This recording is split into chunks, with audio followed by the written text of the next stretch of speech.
Salam warga belajar, bersama kami inilah program Bahan Ajar Audiovisual yang diselenggarakan oleh Direktorat Pembinaan Pendidikan, Keaksaraan dan Kesetaraan bersama dengan Kementerian Pendidikan dan Kebudayaan Republik Indonesia.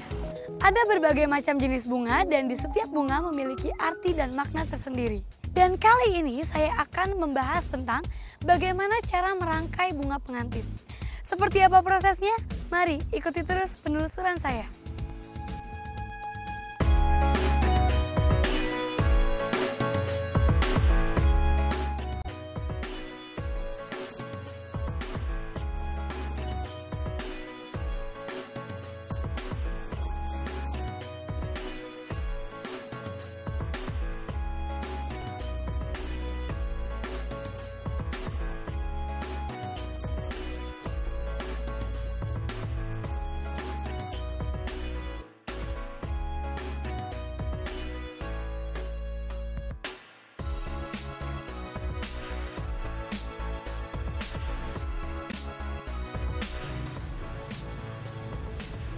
Permisi Bapak, saya Gladys Pak.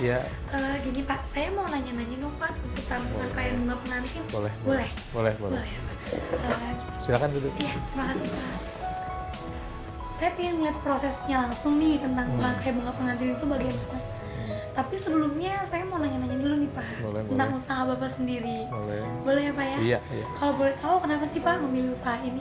Sebenarnya kalau milih bunga usaha ini, Bapak kan udah lama, udah dari di bawah tahun 90-an deh. Berawal, Bapak tadinya memang kerja perusahaan bunga potong, karena di bawah tahun 90, bunga-bunga yang begini tuh belum ada. Oh, atau mungkin ada ini usaha dari keturunan, atau misalnya Bapak melanjutkan, atau ini Bapak sendiri yang pertama kali bikin usaha ini? Enggak, bukan. Buku sendiri. Iya, betul.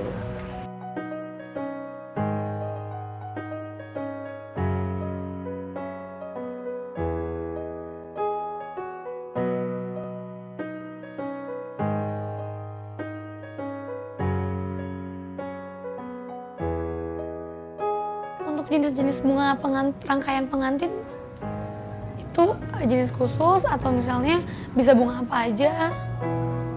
Kalau buat pengantin rata-ratanya yang warna cerah ya, antara kayak warna merah, warna pink biasanya seperti itu. Tapi ada juga sih orang yang memang seneng warna kuning, dipakai warna kuning. Ngikutin yang order, maunya kalau warna apa, jenis bunga apa. Soalnya semua jenis bunga itu harganya pun berbeda. Setiap jenis bunga pasti harganya beda, nggak semua sama. Tapi saya ingin tahu cara dari rangkaian bunga pengantinnya sendiri nih Pak, dari yang buat dilempar. Oh itu ya hand bouquet.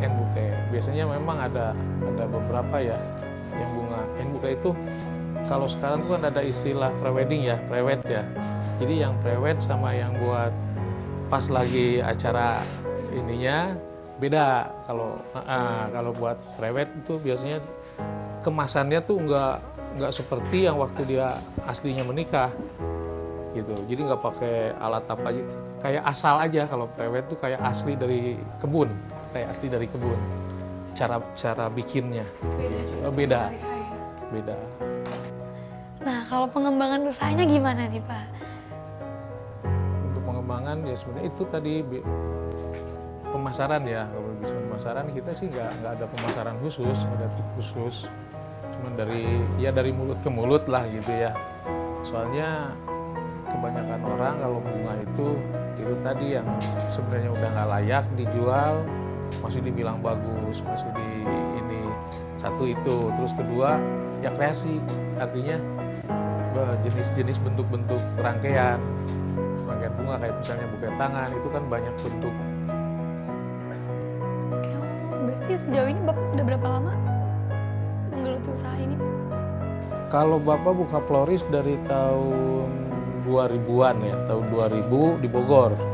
Tahun 2000. So, dari di bawah tahun 2000 itu apa di Jakarta.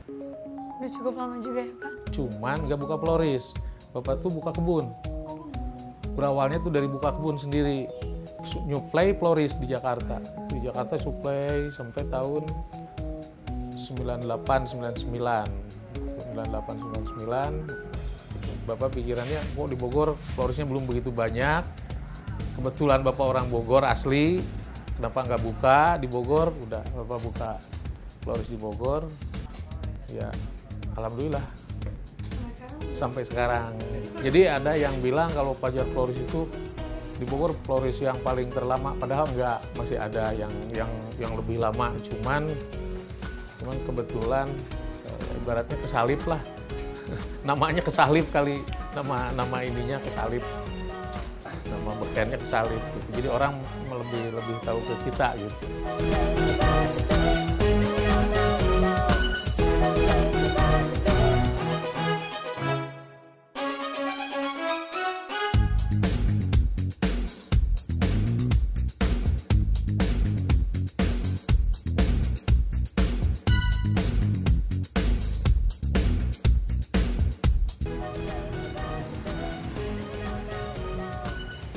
Warga belajar, saat ini saya akan melihat bagaimana proses merangkai bunga hand bucket pengantin.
Nah, warga belajar, tadi setelah kita sudah memasang semua bunganya, sekarang kita akan memasang kain tilenya. Setelah dipasang berarti ini udah ya?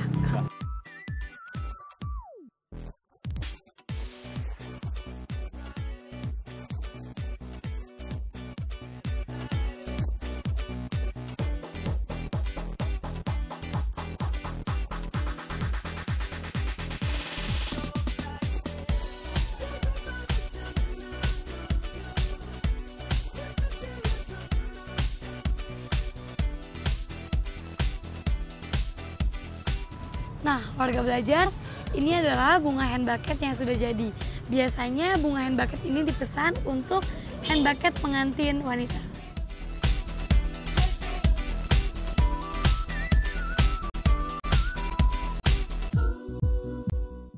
Ada tips-tips khusus nggak untuk gimana cara keep pelanggan atau untuk tetap berada di usaha ini sampai selama ini?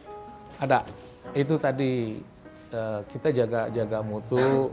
Kalau memang bunga udah nggak fresh, kita jangan bilang ini masih bagus. Itu yang memang Bapak tuh nggak suka. Bapak suka bilang ke rekan-rekan yang sesama ini floris, mau di Bogor, mau di Jakarta, mau di mana. Bapak suka ngingetin. Artinya janganlah, kasihan mereka. Kalau bunga itu kan bukan dicicipin, bukan buat ini ya, cuma buat dilihat. Orang kasihan hanya buat bikin ini aja. Padahal bunga udah nggak pantas dijual. Udah masih dibilang, oh ini masih bagus. Soalnya pada umumnya orang tuh sebenarnya nggak ngerti tentang bunga. Nggak ngerti, orang yang beli bunga belum tentu ngerti cara merawatnya, nggak ngerti, pengen awet. Sebenarnya nggak ini, cuman taunya bunga aja gitu. Nah, kalau misalnya untuk tips merawat bunganya gimana, Pak? Kalau buat perawatan bunga, kalau bunga potong itu sebenarnya kita cuman ganti air aja. Kalau belum dibikin bentuk rangkaian, kita cuma ganti air aja tiap hari, tiap pagi itu ganti airnya, dipotong sedikit. Tapi kalau sudah dibentuk rangkaian, ini kan ada apa namanya, ada oasisnya ya, ada tempat airnya. Cuma ditambah-tambah aja, ditambah. Kalau kita nggak tambah, aturan misalnya pagi harus ditambah, ini udah 2 hari nggak ditambah, pasti layu. Kita cek aja, lihat itu buat oasisnya pasti kering. Jadi disiram untuk membuat bunganya tetap segar ya, Pak? Bapak, ini bunganya udah jadi. Tadi saya udah diajarin gimana cara bikin rangkaian bunga pengantinnya. Makasih ya, Pak. Ini bagus banget. Kalau yang kayak gini kira-kira harganya berapa nih, Pak? 250. Ini 250.000. Buat saya aja deh, Pak. Gratis ya. Coba pulang ya, Pak. Ya udah kalau gitu, saya mau pamit dulu. Terima kasih banyak, Bapak. Udah dikasih kesempatan buat lihat prosesnya. Oke, saya pamit dulu ya, Pak. Terima kasih, Pak. Demikianlah sajian dari kami. Semoga tayangan ini bermanfaat dan bisa memberikan inspirasi bagi kita semua. Saksikan terus program Bahan Ajar Audiovisual yang diselenggarakan oleh Direktorat Pembinaan Pendidikan, Keaksaraan dan Kesetaraan bersama dengan Kementerian Pendidikan dan Kebudayaan Republik Indonesia. Salam belajar, salam kreatif.